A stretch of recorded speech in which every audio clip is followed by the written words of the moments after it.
बोलो श्याम बोलो, राधा स्वामी नाम बोलो, जब भी जुबान खोलो राधा स्वामी नाम बोलो।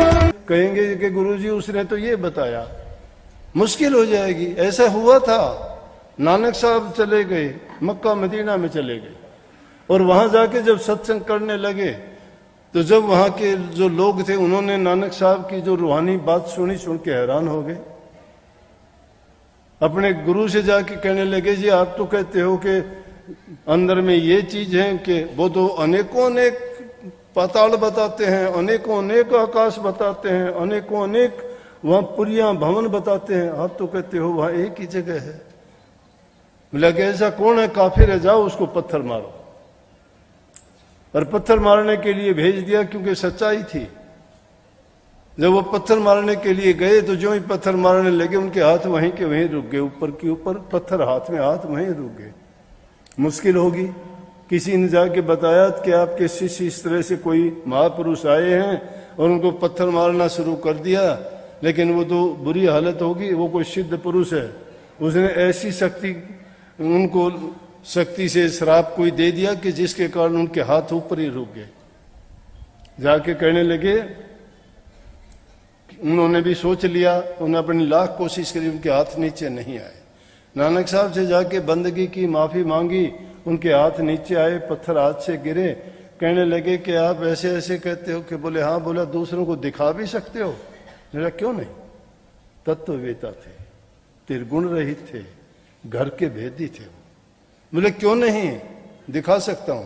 बोला मुझे दिखाओगे? बोले हाँ चलो आओ दिखाता हूं। बोला कि मैं तो नहीं, और किसको? नहीं, बोला ये मेरा बेटा है, इसको दिखाता हूं, इसको ले जाओ। बेटा शिष्य को भी कहते हैं और बेटे को भी कहते हैं।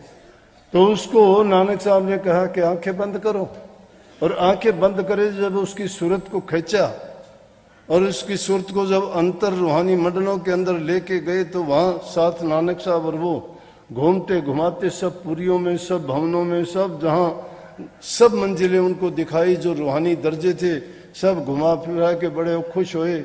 और वहां से जब वहां पे कड़ा प्रसाद बनने लग रहा था, कहने लगे खा लो, और तेरे उसके गुरु के लिए भी लेके चल, गरम गरम। उन्हें वो प्रसाद वहां लिया और लेके अपने गुरु के लिए भी लेके जब चल दिया, और बोले कि चलो वापस चलते हैं। बाहर आए तो वहीं मक्का में ही बैठे थे। बोले कि देखो, उसके गुरु कहने लगे आपने देखा ना? बोला जी बिल्कुल देखा, सब चीज दिखा के लेके आ रही है, देखो मैं कड़ा प्रसाद भी लेके आया। कहने का मतलब ये है कि ऐसे गुरु जो तत्ववेता हैं, जिन्होंने घर के भेदी हैं, घर तक पहुंचे हुए हैं, वो आपको भी पहुंचा देंगे। जो खुद बुझा हुआ दीपक है वो दूसरे को कैसे प्रकाशित कर देगा। इस युग में संतों का आया तो ये था कि समय संतों का ये है, संतों ने ही वो जागृति लेके आए। स्वामी दयानंद जैसे समाज सुधारक आए, जो भ्रमों में पड़े ऐसे लोग थे कि सब तरह से पाखंड में फंसे हुए थे, आडंबरों में फंसे हुए थे, उन कुरीतियों में फंसे हुए थे। अब बात कही जाए, अपने गुरु का वचन उन्होंने ऐसा निभाया कि अपना पूरा जीवन ही दान कर दिया। उन्होंने अपने बारे में कभी सोचा ही नहीं, समाज के लिए उन्होंने अपना जीवन पूरा लगाया। जितनी कुरीतियां उस समय में फैली हुई थी, सब कुरीतियों को, पाखंडों को, आडंबरों को दूर किया। गौशालाओं का गौशालाएं खोलने का सबसे पहला यहाँ रेवाड़ी में ही पहली गौशाला बनी थी, वो स्वामी दयानंद जी ने बनाई थी। उससे पहले गौशालाओं के बारे में कोई जानता तक नहीं था। धर्म परिवर्तन हो रहा था, अपने सनातन धर्म को कोई जानता ही नहीं था, भूलते जा रहे थे लोग, दूसरे धर्मों में लोग जा रहे थे। विधवा विवाह नहीं होते थे, बड़े अधर्म पाप कर्म होते थे। तो सब के सब वो समाज को सुधारा उन्होंने। जब तक सुधारवादी इंसान नहीं होगा, उदारवादी जब तक नहीं होगा, प्रेमवादी कैसे होगा? जब प्रेम दिल में नहीं है तो भक्ति भी नहीं कर सकता। भक्ति पे रास्ते, इसलिए मैंने कहा कि इश्क मिजाजी होगा पहले आदमी। जिसके दिल में प्यार नहीं है तुम अपने माँ बाप से प्यार नहीं करते, भाई बहन से प्यार नहीं करते, परिवार के लोगों से नहीं करते, गुरु से तुम्हारा प्यार नहीं है, परमात्मा से प्यार तुम कैसे कर लोगे? नहीं हो सकता। लेकिन जब ये इश्क मिजाजी होगा तो वो इश्क हकीकी होगा, वो हक है उसमें, वो आदि पुरुष है, उससे तभी आपका प्यार, तभी उसके दर्शन पा सकोगे, तभी उसका दीदार कर सकोगे। इसलिए संतों ने कहा कि पहले दया का, प्रेम का और धर्म का पालन करना सीखो।